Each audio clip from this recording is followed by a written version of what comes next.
Nah, kali ini saya akan membahas apa itu Protestanisme. Kenapa ini penting dan menjadi satu concern bagi saya? Karena kemarin saya ditunjukin satu video dari seorang Romo yang lucu lah, pokoknya unik. Namanya Romo Patris Allegro. Dia mengatakan satu kalimat yang menarik. Semua yang di luar Katolik adalah Protestan. Lalu saya sempat bertanya, apakah Ortodok itu yang berpisah tahun 1050 dengan Katolik itu adalah Protestan? Dijawab juga iya. Nah, saya karena merasa lucu saja, saya colek kawan saya yang orang Ortodok, lalu dia menggunakan satu kalimat, ini Romo stres katanya. Itu geli saya itu. Ya, mungkin memang lebih tepat bukan Romonya, namanya mungkin Romo Pastres gitu kali ya. Bukan Patris tapi Pastres. Karena ini orang memang lucu, dia ambil ketawa ketiwi gitu kayak orang stres. Lalu menjelaskan yang enggak. Lawang istilah Protestan itu baru muncul abad ke-16 ketika Luther keluar. Sehingga dia pikir bahwa semua yang keluar itu protes, sehingga disebut dengan Protestan. Nah, orang-orang Protestan menerima bahkan dengan bangga sekali menyebut dirinya Protestan. Di dalam Protestan memang ada beberapa aliran. Aliran yang besar itu adalah sebenarnya Calvinis dan Lutheran gitu ya. Atau yang sering kali disebut dengan Reform. Nah, jadi apa itu Protestan? Bagi kami orang Protestan. Protestan bagi kami orang Protestan bukan dari kata protes yang di dalam bahasa Inggris menjadi protester, tetapi kami adalah protestamentum. Orang-orang yang pro, berpihak pada Alkitab. Alkitab kita kan disebut dengan New Testament, Old Testament. Kami orang Protestan adalah orang-orang yang berpihak kepada Alkitab. Sehingga prinsipnya yang paling utama adalah sola scriptura. Nah, istilah sola scriptura tidak berdiri sendiri nanti, karena scriptura itu menjelaskan bahwa manusia selamat hanya karena iman yang akan muncul dalam perbuatan, lalu kemudian dan itu diberikan karena hanya anugerah, bukan jasa kita, lalu kemudian itu dilakukan hanya melalui Yesus dan untuk Yesus, segala kemuliaan, dan terakhir semuanya adalah soli deo gloria. Nah, itulah istilah Protestan. Sehingga adalah bagi kami ya cuma ketawa ngekek aja gitu ya. Karena Ortodok misalnya, dia tidak mengakui sola scriptura. Mereka juga memegang tradisi dan merasa merupakan tahbisan rasuliah.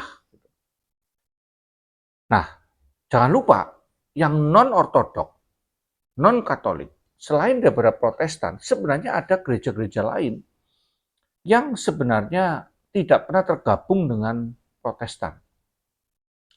Misalnya yang paling sederhana adalah GBIA, Gereja Baptis Independen Alkitabiah. Saya berdebat lama dengan Pak Suhento, Dr. Suhento, ketika kita mengobrol waktu itu, dia mengatakan, kami bukan Protestan, kami meneruskan dari Yohanes Pembaptis, katanya. Ya agak bingung juga, karena waktu itu kemudian saya ditendang di grupnya dia, karena memepet dia terus sehingga kelabakan, jadi tendang. Nah, intinya adalah tidak semua yang tergabung ke dalam gereja yang hari ini itu gabungnya GBI dan lain-lain lah pokoknya ya, itu adalah Protestan. Tidak. Pertanyaannya simpel aja, percaya tidak bahwa hanya Alkitab, sola scriptura aja, Alkitab yang tertulis, firman yang tertulis yang menjadi otoritas tertinggi. Nah, orang-orang karismatik misalnya tidak bisa dikatakan sebagai Protestan. Kenapa? Karena mereka tidak sola scriptura. Bahkan mereka lebih sering sola experientia. Jadi orang-orang karismatik walaupun tergabung dalam gereja yang disebut dengan Injili, di dalam praktek mereka bukan Protestan. Mereka masih percaya kepada pengalaman-pengalaman pribadi bahkan merasa mendapatkan firman langsung, baru ketemu Tuhan, nanti ada begini, ada begitu. Nah, ketika diuji dengan Alkitab, mereka tidak mau, tidak pokoknya begini. Nah, itu tentu bukan Protestan. Karena Protestan akan menundukkan pengalaman kepada Alkitab. Bukan menyejajarkan pengalaman dengan Alkitab. Apalagi kalau berbenturan misalnya. Dengan demikian tidak semuanya. Misalnya lagi SSY, Mormon, jelas mereka tidak Protestan. Karena SSY itu sendiri sudah di condemn, di anatema pada konsili-konsili. Mereka tidak mengakui Yesus. Mulai dari Arius, sampai kemudian ke sini misalnya Sabellius. Mereka bukan Protestan. Walaupun sebagian orang tadinya ngumpet atau indekos di dalam gereja-gereja yang beraliran Injili yang juga belum tentu Protestan. Jadi definisi Protestan harus dipersempit, harus diperjelas. Tidak bisa semua disebut Protestan. Nah, kalau yang protes kepada gereja, yang tidak setuju kepada gereja, itu disebut Protestan, maka Romo Patris ini juga Protestan. Karena ketika Paus datang ke Indonesia menyerukan perdamaian, kerukunan, dan dia terus menyerukan fitnah-fitnah yang tentu menghasilkan permusuhan, karena diajak debat tidak berani, tentu dia adalah Protestan juga. Karena protes. Ketika dikejar, dia dengan tegar dan tegas berkata, Paus bukan pemimpin saya adalah uskup saya. Ini adalah tentu sebuah perlawanan. Nah, saya ngobrol dengan kawan-kawan sahabat-sahabat baik dari Katolik. Di dalam Katolik sendiri, tidak semua sepakat di dalam satu hal. Misalnya, ada yang ngotot habis mati-matian, bahwa di luar gereja Katolik tidak mungkin selamat. Bahkan lebih ekstrim lagi, Romo Patris mengatakan, kalau lu tidak masuk ke gereja Katolik Roma, engkau tidak selamat.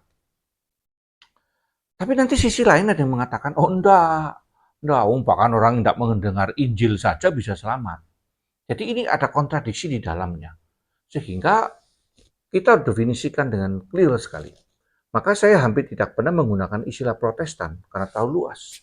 Saya lebih baik menggunakan istilah Reform. Dan Reform pun nanti merujuk sebenarnya kepada hanya Calvinis biasanya, karena yang paling banyak membela doktrin-doktrin Reform adalah Calvinis. Tetapi sebenarnya produk reformasi itu kan konon Arminius juga mengaku sebagai reformasi. Hanya tidak setuju dengan predestinasi dan ala Calvin.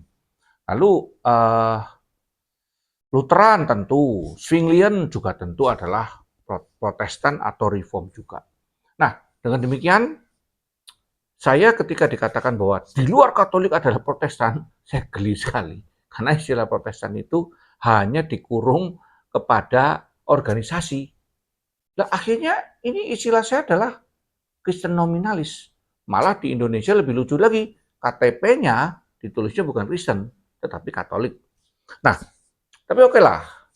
Bagi saya mereka memang Kristen-Kristen nominalis yang hanya bangga dengan, oh saya pegang Alkitab aslinya. Tapi tidak pernah mengerti isinya. Sehingga secara membabi buta, ngotot, tidak karu-karuan untuk berdebat di luar tema, di luar topik, lalu hanya mengejek, lalu saking semangatnya mengejek, akhirnya menista janda, ada yang menista orang tua, semua akhirnya. Karena semuanya hanya dimodalkan kepada kebencian dan bukan kebenaran yang mereka ketahui. Nah, kawan-kawan Protestan, saya hanya menjelaskan itu bahwa kita disebut Protestan, tukang protes ya biarin. Tapi kita tahu bahwa Protestan di sini adalah protestamentum, pro kepada Alkitab, karena kita memegang Alkitab sebagai kunci yang paling tinggi. Lalu apakah kita menolak paradosis, menolak tradisi? Nah, ingat tradisi di dalam Alkitab itu ada dua. Paradosis itu bisa berarti ajaran, bisa berarti tradisi seperti hari ini. Jadi nanti paradosis ada dua, paradosis lisan sama paradosis tulisan. Nah, paradosis yang tidak bertentangan dengan yang tulisan diterima. Kita tidak boleh anti dengan paradosis atau tradisi. Lalu kita pergi Imlek, Lalu kita Kyonghi, wah Kyonghi itu kan tradisi. Apa tidak dilakukan? Kita lakukan. Kita pergi ke kematian pakai baju hitam, itu tradisi. Saya waktu itu sempat berpikir salah ya, di Lampung sini ada orang yang meninggal dalam iman umurnya 92 sama pakai baju merah. Kan dalam tradisi yang saya tahu, umur segitu itu kita bergembira gitu. Ternyata tradisi di sini harus pakai baju hitam. Saya jadi salah. Nah, itulah tradisi. Jadi ingat, orang Protestan tidak boleh anti tradisi. Karena Tuhan menaruh kebenaran-kebenaran umum di dalam dunia ini yang kita sebut sebagai tradisi. Tetapi kita harus memilah-memilih. Bahkan kemudian menebus lagi bahwa itu adalah kebenaran Tuhan. Maka ada istilah menebus budaya di dalam pelajaran reform, itu adalah dalam kerangka yang seperti itu. Nah, kembali menjadi Protestan, syaratnya disebut Protestan adalah pro-testamentum. Sisanya mau agama lain disebut Protestan, mau orang kafir disebut Protestan, itu urusan mereka. Kita orang-orang Protestan yang percaya kepada kitab suci dan kebenaran sesungguhnya, mari pahami dan hidupi. Kita memang tidak memegang aslinya, karena tidak ada satupun memegang aslinya. Yang ada cuma kodek atau kompilasi tertua yang disimpan di Vatikan dan di yang Vatikanus, ya, yang Vatikanus namanya disimpan di Vatikan, lalu yang Sinaiticus yang ditemukan di Biara Katarina kalau nggak salah apa ya namanya, di Sinai sana, sebagian disimpan di Inggris, sebagian disimpan di library kemana begitu. Jadi nggak usah dipusingin. Ingat, kita Kristen bukan secara nominal, tetapi intrinsik. Batin kita diubah. Mengikuti Yesus, membaktikan hidup kepada Yesus.